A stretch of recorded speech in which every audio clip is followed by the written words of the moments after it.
The next discipline, names and faces, 5-minute names and faces. That means that an athlete has 5 minutes to memorize as many faces with the according name, and in the recall later they have to recall the name. So there's just a mix of these. So the athlete will see all faces again in a different order and has to put as many names as possible into the right spot. And as you can already tell here from that this is international names. So it's not like James and Bill or Jessica. That can of course appear, but usually they're from around the world. And the database is quite big. So the international names for some people work quite well, but many people struggling getting a good score here, because sometimes even the spelling is so difficult. And in this discipline, you only get a point for a first name, and you get a point for the last name if you have spelled it correctly. So let's say you just miss one letter, then it's a wrong name. It's not correct. You get 0 for that. So a high diversity among the names is one criterion for an organizer to host such a competition. But there's another thing, and this is about the faces themselves.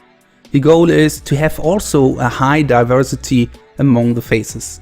As you can see here, we try to have faces from different cultures, different parts of the world.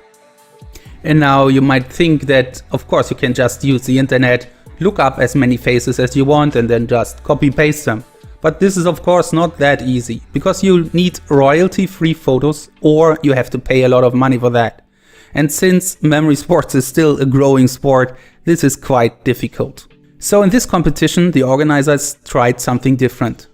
They used a website called thispersondoesnotexist.com.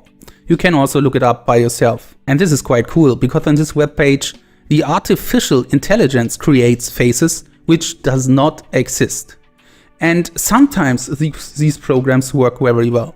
But in this case, it was a big mess, because maybe you can already tell, but if you look closely on all these faces, they look so similar. At least some faces look so similar that in the end every athlete was like, okay, this was almost impossible. During memorization, you don't really see that. You feel, okay, that might work, but during recall, it's like you memorized a lot of people from the same family.